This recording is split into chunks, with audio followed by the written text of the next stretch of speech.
षड्यंत्र चल रहा है। और मैं बता दूं आजमगढ़ के लोगों, आज हमारे चेहरे पर जो चमक है, ये चमक बहुत पुरानी नहीं है।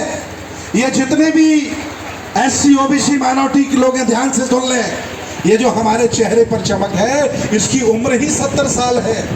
जब से हमें संविधान मिला है तभी से हमारे चेहरे पर चमक है। इसके पहले हम सब मजदूर हुआ करते थे। इसलिए ज्यादा उदास और निराश होने की जरूरत नहीं है। 70 साल में दुनिया के इतिहास में भारत के बहुजनों ने जितनी उन्नति की है, दुनिया में कभी किसी ने नहीं की है। आप IAS बने, PCS बने, जज बने, डॉक्टर बने, इंजीनियर बने, मुख्यमंत्री बने, राष्ट्रपति बने, बौद्ध भिक्षु बने, आप क्या नहीं बने। निराश होने की जरूरत नहीं है। और होने दीजिए 10, 15, 20 साल, इस देश भारत को हम लोग हथिया लेंगे, हाथ में ले लेंगे अपने। जो लोग निराश होते हैं, मुझसे हमसे कहते हैं कि भंते जी समाज सुधरेगा नहीं। मैंने कहा नेगेटिव आदमी, तो अपनी पत्नी को खुश नहीं कर पाया जिंदगी भर, नेगेटिविटी फैला रहा है यहाँ कि कुछ होगा नहीं, कुछ बदलाव नहीं होगा। अरे बदलाव होता आदमी के प्रयास से, आदमी के करने से।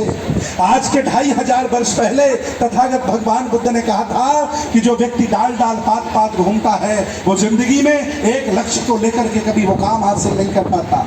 बहुजन समाज के लोग स्थायी नहीं है। 4 दिन ये समाज सेवा करते हैं, 5 दिन धर्म का काम करते हैं, 6ठे दिन दुकान खोल लेते हैं, फिर डॉक्टर बन जाते हैं, फिर किसी ट्यूशन पढ़ाने लगते हैं। अरे छोटी सी जिंदगी है, एक काम को ईमानदारी से करिए और लंबे समय तक करिए, वही काम आपकी इज्जत कराएगा और उसी से आपकी हैसियत बनती है। डाल डाल पात पात घूमने से कभी कोई बड़े लोग नहीं हुए। भंते सुमित रतन कोई बातों से नहीं बन जाएगा। उसे 7 महीने किसान आंदोलन में ठंड में गर्मी में बैठना पड़ेगा, तब जाके कोई भंते सुमित रतन बनेगा। ये मजाक नहीं है। आज के 7 महीने पहले जब मैं किसान आंदोलन में गया, आजमगढ़ के राजा महाराजा, ध्यान से सुनिए, तो यही जाट गुजर हमसे कहते थे बाबा राधे राधे। उनको पता ही नहीं था हम क्या है। बाबा राधे राधे कहते थे, योगी को नहीं तुमने समझा पाया और तुम यहाँ लंगर खाने आ गए।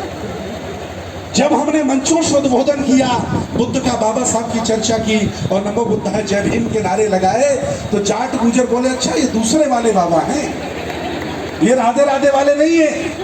अरे विचार करिए, हम अगर उनके बीच में गए न होते तो कैसे प्रचार होता कि बौद्ध भिक्षु भी होते हैं। मैं आपको बताना चाहता हूं, पुष्यमित्र शुंग ने हमारे शासक को मार दिया था और बौद्ध भिक्षुओं के सर खत्म कराए थे, जिससे ये सरयू नदी बन गई थी, सरयुक्त हो गई थी, जिसकी लड़ाई हमने और राजरत्न ने लड़ी कि नहीं लड़ी। हाई कोर्ट में केस किया, बलिहारी बाबूजी जिंदा थे, आज बलिहारी बाबूजी नहीं है। 1 साल में वो हमारे इतने नजदीक आ गए थे कि हम जैसा बौद्ध भिक्षु जो कभी भी हजारों दुख हों लेकिन कभी आंखों में आंसू नहीं आते हैं, लेकिन बलिहारी बाबू जिस दिन डेथ करे उस दिन मेरी आंखों में आंसू आ गए थे। विचार करिए क्यों? क्योंकि बहुत अच्छे इंसान थे।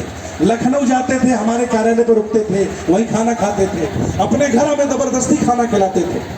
और आज उनकी श्रद्धांजलि सभा है, मैंने पुष्प अर्पित किए हैं। मैं ये कार्यक्रम बरेली की तरफ ले जा रहा था, लेकिन मैंने कहा बरेली नहीं, अब हम आजमगढ़ चलेंगे और बहुजन मैत्री सम्मेलन भी होगा और बाबूजी की श्रद्धांजलि सभा भी होगी। मैं इसलिए आप लोगों के बीच में यहाँ तक आया। मैं बताना चाहता हूं, मैं पुष्यमित्र शुंग के जमाने का बौद्ध भिक्षु नहीं हूं कि कोई भी आएगा मेरा सर कलम कर देगा। मैं बाबा साहब का बौद्ध भिक्षु हूं, मुझे मारने से पहले उसे 10 बार मरना पड़ेगा। अरे भगवान बुद्ध ने हमें हिंसा के लिए मना किया है, लेकिन कायर होने के लिए नहीं कहा।